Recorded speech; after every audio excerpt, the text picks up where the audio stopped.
Seguimos aquí, Cuestión Ambiental, tenemos mucho más programa y hoy vamos a hablar de algo que es súper interesante porque hay cuestiones que hay veces que olvidamos y que están relacionadas con nuestra región. ¿Por qué? Porque América Latina comparte, además de muchas penas, como venimos diciendo, y además de, bueno, lamentablemente este advenimiento de la ultraderecha negacionista, también compartimos un patrimonio natural y cultural que es realmente multidiverso y además es espectacular. Vamos a hablar ahora con un amigo, porque la verdad es que además de colega, es amigo. Desde Colombia nos está escuchando Antonio Paz Cardona. Él es editor para Colombia y Ecuador de Mongabay Latinoamérica, que es un sitio especializado y se dedica a no solo difundir noticias relacionadas con el ambiente, sino a hacer una serie de investigaciones que van como un poquito más en profundidad respecto, por ejemplo, de un patrimonio natural. En este caso, ¿qué vamos a presentar? Bueno, los pequeños y olvidados gatos silvestres de Latinoamérica. Así que primero le vamos a dar la bienvenida y después vamos a empezar a ver qué descubrieron con esta investigación. Antonio, buenos días, muchas gracias por atendernos. ¿Cómo estás? Hola Laura, muchas gracias por la invitación, muy contento de estar aquí, de poder compartir un poco más sobre estos temas que como bien dices a veces no son muy abordados, ¿no? Pero merecen particular atención por su importancia para nuestro medio ambiente, nuestro modo de vida. Absolutamente. Bueno, vos viste que nosotros en general, o por lo menos en la cultura popular, bueno, tenemos en cuenta, siempre sabemos o hablamos de el jaguar, o bueno, jaguarete, como lo llamamos nosotros aquí en Argentina, también del puma, ¿no? Como los grandes felinos que habitan en nuestra región. Pero sin embargo, en esta investigación ustedes encontraron, o sea, lo cuentan en realidad, es que hay 17 especies, o sea que nosotros solamente conocemos popularmente a dos. Ujú.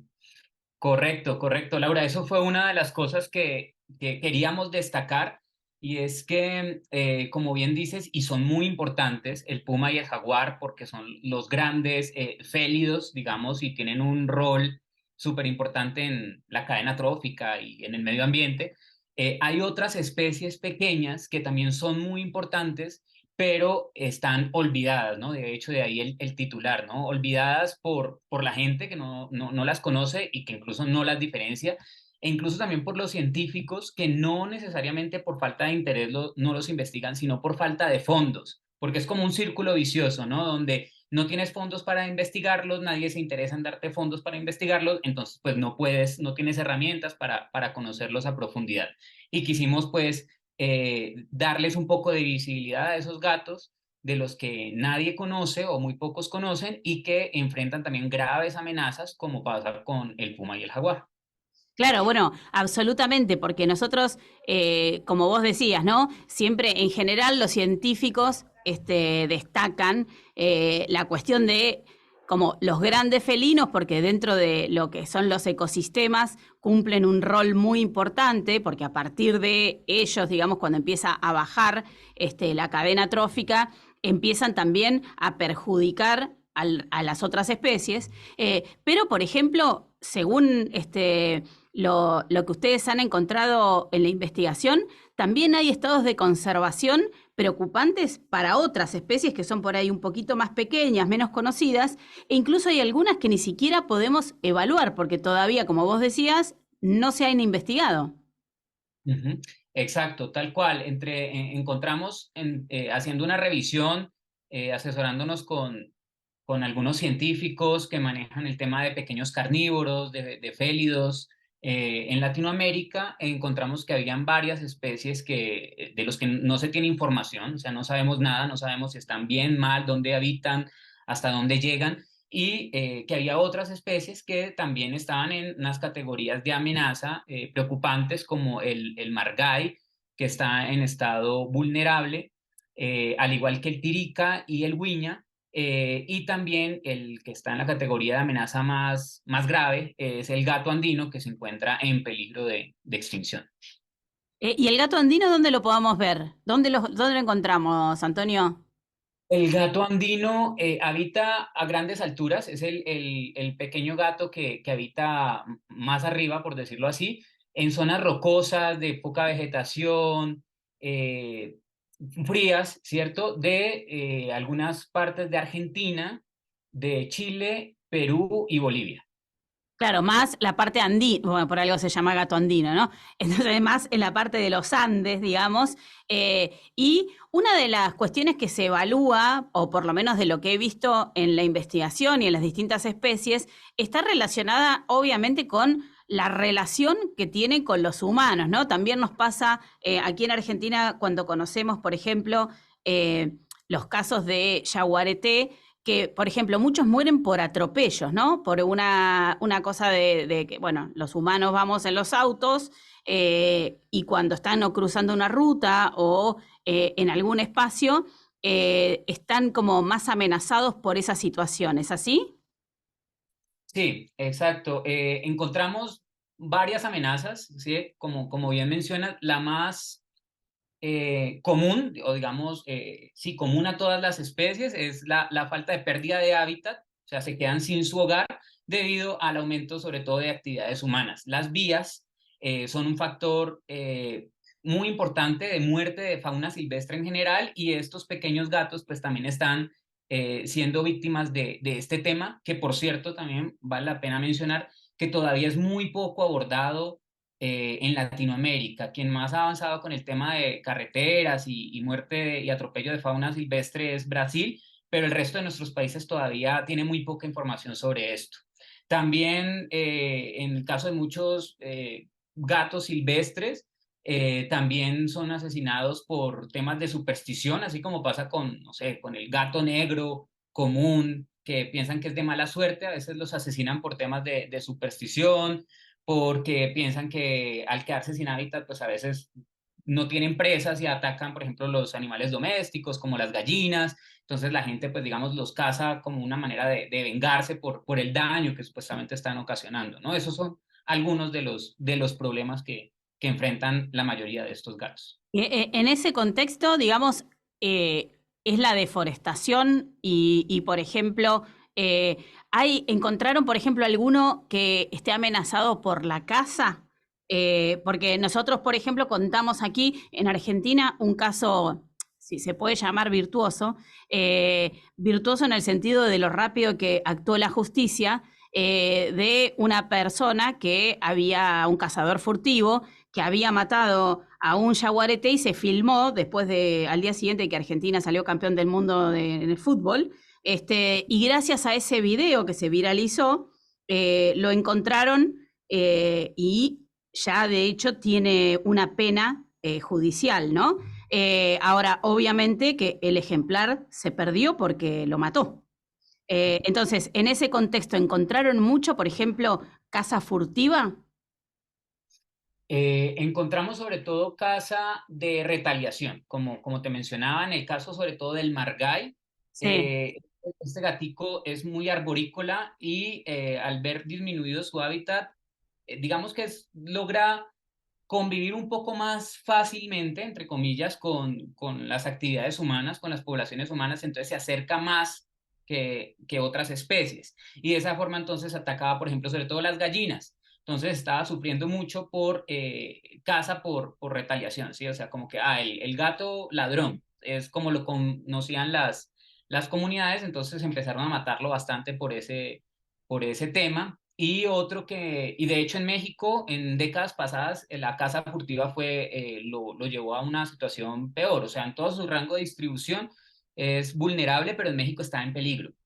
Y en el caso del gato andino, también como mencionaba, se usó durante mucho tiempo para rituales de comunidades altoandinas y ahora todavía lo siguen cazando por temas de superstición, sobre todo en las comunidades. Si se encuentran con uno de estos gatos, pues piensan que les trae mala suerte, que puede afectar sus temas productivos, de campos productivos, y lo asesinan como por esa razón. Esos son como los dos casos donde más observamos el tema de la caza. Y digamos, y el otro tema que también es un flagelo, que tiene que ver o está relacionado con el mascotismo. Obviamente que no es que la gente puede llevarse a su casa un puma, ¿no? Porque bueno, ya sabemos los riesgos que eso podría acarrear. Pero, sin embargo, hay otros felinos que son más pequeños, que además, la verdad es que son muy bonitos. Entonces, por ahí la gente lo confunde como si fuera un gato doméstico y los adopta como mascotas, pero bueno, esto claramente es un error.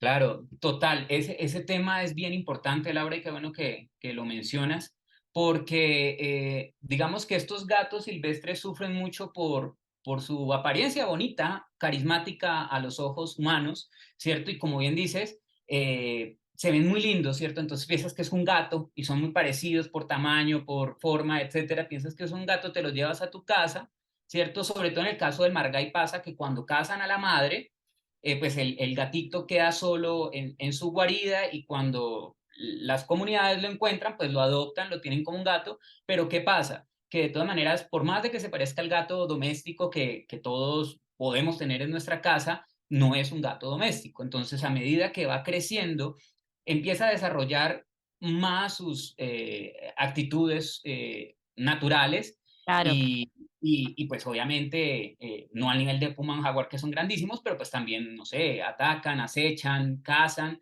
y empieza a generar molestias con las personas porque no se adaptan como a ese estilo domesticado que ellos pretenden y empiezan a maltratarlos también. Entonces hay muchos casos donde llegan a centros de rescate. Margáis, tigrillos, huiñas, gatos andinos, como por ejemplo tuertos, les falta un ojo, les arrancan los colmillos, les arrancan las garras. O Entonces eso pretenden también que sea como un gato doméstico cuando no lo es. Entonces, cuando no lo obviamente, es. el comportamiento va a ser de un animal salvaje, porque es Ah, la naturaleza de ese animal. exacto. Y otro tema, pues, mucho más grave es que estos animalitos, pues, no están acostumbrados a la comida de casa, ¿cierto? Claro. Entonces, pues, empiezan a tener problemas digestivos, muchos problemas de salud y también a entrar en contacto con otros animales domésticos e incluso con los humanos, se contagian de enfermedades para los que ellos no están preparados, ¿no? Su sistema inmune no está adaptado para eso y eso pues también termina, sumado al maltrato, pues termina haciendo que la mayoría de estos animales que son tenidos como mascotas, pues al final mueran.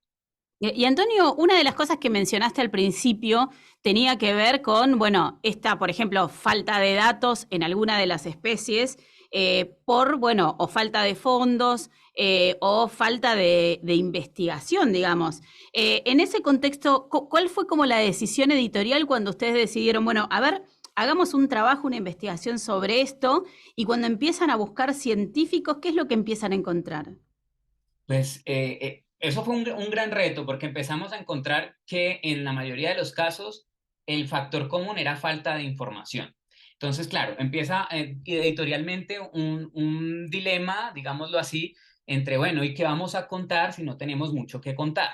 Pero a la vez, también el que haya poca información, creemos que era precisamente el objetivo del especial, era también demostrar que hay poca información y que estos gatos merecen ser estudiados y se merece conocer más de ellos precisamente para conservarlos. Entonces empezamos como a jugar con eso y también el otro reto editorial que tuvimos es que son muy bonitos, pero también entre ellos son muy parecidos. O sea, si yo te pongo de pronto dime si este es margay, este es tigrillo, este es buiño o gato andino, de pronto no es tan sencillo a simple vista identificarlos, ¿no? Entonces también tuvimos que buscar mucho entre los científicos, el que de pronto más conociera del tema, para que nos pudiera dar más información, tener acceso a imágenes, ¿cierto?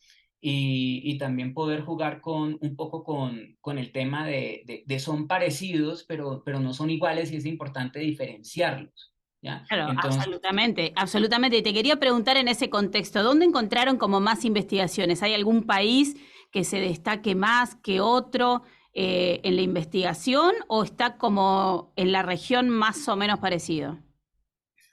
a ver, pues depende pues hay gatos que tienen distribución en varios países, entonces digamos que por lo menos con el tema del Huiña, también porque ocupa más terreno en Chile que en Argentina, pues hay un poco más de investigación en Chile. En el caso del Margay, hay un poco más de investigación a pesar de todo en México. Y en el caso del tigrillo empieza a haber buena información, empieza a haber porque todavía falta mucho en Colombia y en Costa Rica. Ah, bueno, eso es interesante. ¿Y en Argentina? En Argentina hay información sobre el Viña, pero menos que en Chile. Y también cuando estuvimos mirando el Tirica, que concentramos la historia en Paraguay, nos dimos cuenta que había un poco más de información en la provincia de Misiones, en ese pedacito de territorio argentino que alcanza a tener distribución del Tirica. Y también encontramos que hay ejercicios de conservación comunitaria, o sea, privados, muy interesantes, donde en la provincia, también no estoy seguro, en el norte de Argentina, donde han tenido bastante material sobre Tirica y Margay, que ha servido para que otros investigadores, los investigadores, digamos, puedan empezar a hacer algunos estudios y saber un poco más sobre los sitios por donde pasa y a qué horas pasan y bueno, entender un poco más del comportamiento de esos animales. Te quería preguntar, porque vos habías mencionado también Brasil, ¿no? Como un lugar en donde sí encontraron como más datos o más investigaciones respecto de los felinos y te quería preguntar si esto tiene que ver, por ejemplo, con los estudios sobre la región amazónica o en el Cerrado, no sé, depende de, obviamente, de la especie de la que se trate, eh, pero bueno, notaron como una diferencia en la cantidad de material. Sí, claro, sin duda no centramos ninguna de las historias en Brasil, pero sí lo que encontramos es que Brasil es uno de los países que más ha generado conocimiento sobre muchos de estos felinos y al ser un país tan grande, digamos que tiene presencia de la Claro. mayoría de ellos o de un gran porcentaje. Y su investigación, pues no es un secreto que es un poco más fuerte que en otros países de la región, ¿no? Sus recursos para investigar, la cantidad de investigadores, etcétera. Y de hecho, gracias a investigaciones de científicos de Brasil, es que se pudo hace 10 años separar al tirica del tigrillo, porque se pensaba que era una subespecie del tigrillo y fueron científicos brasileños los que detectaron que la población más al sur, en el bosque atlántico, era distinta a la población amazónica y de parte de Centroamérica del tigrillo. Y también investigadores brasileños, sobre todo, fueron los que lograron identificar que es probable que el gato de pajonal, eh, las subespecies que se creían del gato de pajonal en realidad sean especies distintas y que son esas que en nuestra investigación aparecen todavía sin evaluar porque pues no se ha hecho un estudio más a profundidad para conocer sobre ellos. Bueno, es, te digo, súper interesante, la verdad, porque es cierto que es poco lo que se conoce y por ahí abordarlo periodísticamente, por ahí uno puede decir, uy, corremos el riesgo de que no tenemos tanta información, ¿no? Esta decisión editorial que ustedes tomaron. Yo no tengo tanto más tiempo para seguir conversando con vos, pero te quería preguntar, porque lo mencionaste antes también, respecto de los espacios, por ejemplo, de refugios o de conservación en donde, por ejemplo, se llevan aquellos ejemplares que están en malas condiciones de salud o lastimados. ¿Encontraron también muchos centros en América Latina o también hay poco? Es mucho más, digamos, en el ámbito privado en donde se desarrolla este tipo de refugio que, por ejemplo, en el ámbito estatal. Sí, sí, más que todo encontramos sobre todo iniciativas privadas y en el caso, por ejemplo, de Colombia, que tiene varias autoridades ambientales a nivel regional, ellos también tienen una parte como de atención de fauna silvestre, pero todavía es como muy escaso, no es algo muy grande, no es algo muy formal, aparte que todavía, como bien sabes y te decía, pues no se conoce mucho sobre estas especies. Claro. Y bueno, lo otro que también nos genera un poquito de preocupación es precisamente que las autoridades en nuestros países no saben muy bien sobre estas especies. Cuando empezamos a averiguar un poco por el tema del tráfico de vida silvestre, que no es una amenaza tan fuerte, sino más bien oportunista, Claro. porque las más afectadas son, por ejemplo, especies como el puma y el jaguar, nos dimos cuenta que las autoridades ni siquiera a veces los clasificaban por especies. Entonces, obtener datos de los animales era muy difícil porque ponían, por ejemplo, en la bolsa digámoslo así, de tigrillos, ponían los decomisos que hicieran de cualquier especie y no sabía si era efectivamente tigrillo, margay, tirica. Entonces eso también fue otra falencia que aprovecho para mencionar porque me parece que valía la pena destacar esa falta de cuidado incluso en las cifras oficiales. Sí, es súper importante lo que decís, porque así como nosotros podemos tener dificultad para identificarlos, si ya las propias autoridades que hacen la confiscación, digamos, tampoco lo tienen claro a la hora de recabar datos, bueno, nada, empiezan también los errores, ¿no? Porque no podemos tener como certeza respecto de cuál fue el destino de esa especie. La verdad es que lo felicito, es súper interesante, los invito a todos los oyentes, pueden entrar al sitio de Mongabay, que es es.mongabay.com, a ver ese especial, además hay unas fotos espectaculares, mapas con los rangos de distribución, también, bueno, cómo está el estado de conservación de los diferentes felinos en América Latina. Y bueno, y te agradezco muchísimo, Antonio. A vos, Laura, muchas gracias por el espacio y por tratar de ayudarnos también a visibilizar todos estos temas. Feliz de estar acá, como siempre. Gracias, hasta luego. Entonces era desde Colombia, Antonio Paz Cardona, él es editor para Colombia y Ecuador de Mongabay Latinoamérica, e hicieron este especial que les digo, es imperdible. Entren a leer, son los pequeños y olvidados gatos silvestres de América Latina. Ustedes saben, este sitio especializado se dedica a hacer como series de reportajes en profundidad sobre distintos temas y que parece como una noticia que uno pensaría, bueno, vamos a ver al yaguareté, vamos a ver al puma. Bueno, no, no. Hay 17 felinos, 17 especies distintas, así que entren porque seguro, seguro algo van a aprender. No se vayan porque ya volvemos con Cuestión Ambiental.